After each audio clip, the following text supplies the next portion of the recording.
বাবারা বেশি বেশি মৃত্যুর স্মরণ কেমনে করিবা? দুইটা পদ্ধতি আছে। এক নম্বর পদ্ধতি হইল প্রতিদিন রাত্রে যখন ঘুমানোর জন্য ঘুমের বিছানায় যাইবা, ঘুমের বিছানায় শুইবা, রুমের দরজা বন্ধ করিবা, লাইট অফ করিবা, এবার সোজা হইয়া শো, হাত পাও গুলাকে সোজা করো, চক্ষু বন্ধ করো। এবার তোমার নিজের মনকে নিজে তলকিন করো, নিজের মনকে বুঝাও, ও মন, মনে কর এটা তোর কামরা নয়, এটা তোর কবর। দেখসনি কবরের মধ্যেও তো এরকম অন্ধকার হবে, দরজা জানালা থাকবে না, বিছনাপত্র থাকবে না। অদুস্থ কি করতেছেন? কত শিল্পপতি, কত কোটিপতি এই দুনিয়ার থেকে বিদায় হইয়া গেল, যাওয়ার সময় একটা বালিশত সাথে করি কেউ নিতে পারে না। পারছেনি তো কার জন্য করতেছেন? বিছানায় মনকে বুঝানো, মন আজকের রাত্রের ঘুমের মধ্যে যদি তোর মরণ আসি যায়, আগামীকাল সকালে দুনিয়ার মানুষ কাঁধে বহন করি তোকে তো কবরের মধ্যে নিয়ে রাখি আসবে। ঘুমাইতে ঘুমাইতে মনকে বুঝাও না, ও মন, এই গুনার গাটুরি নিয়ে আল্লাহর সামনে কেমনে দাঁড়াইবি? গুনার গাটুরি নিয়া আল্লাহর সামনে এই ফোড়া মুখ এটা কেমনে দেখাইবি? কবরের মধ্যে প্রথম তোর সাথে সাক্ষাৎ হবে মুহাম্মাদুর রাসূলুল্লাহ সাল্লাল্লাহু আলাইহি ওয়াসাল্লামের সাথে।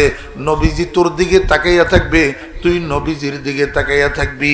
এই দাড়ি ছাড়া ওরে হরেশ বাবুর মতো চেহারা এটা লইয়া নবীজিরে চোখ কেমনে দেখাইবি? নবীজির চেহারার দিকে কেমনে তাকাইবি? আল্লাহর হাবিব যদি নারাজ হইয়া মুখ ফিরাইয়া নে, তুই হতবাগার কিয়ামতের ময়দানে কি অবস্থা হবে? তোর জন্য কে সুপারিশ করবে? ওরে হাউজে কাউসারের শরবতের গ্লাস তোকে কে ধরাইয়া দিবে?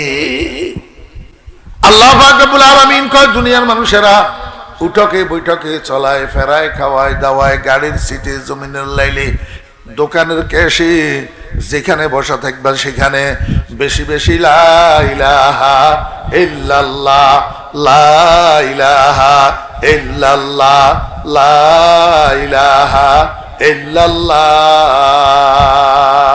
এই লা ইলাহা ইল্লাল্লাহ বলার অভ্যাস করো, যাতে এক সময় অটোমেটিক তোমার মুখের থেকে লা ইলাহা ইল্লাল্লাহ বাইর হয়।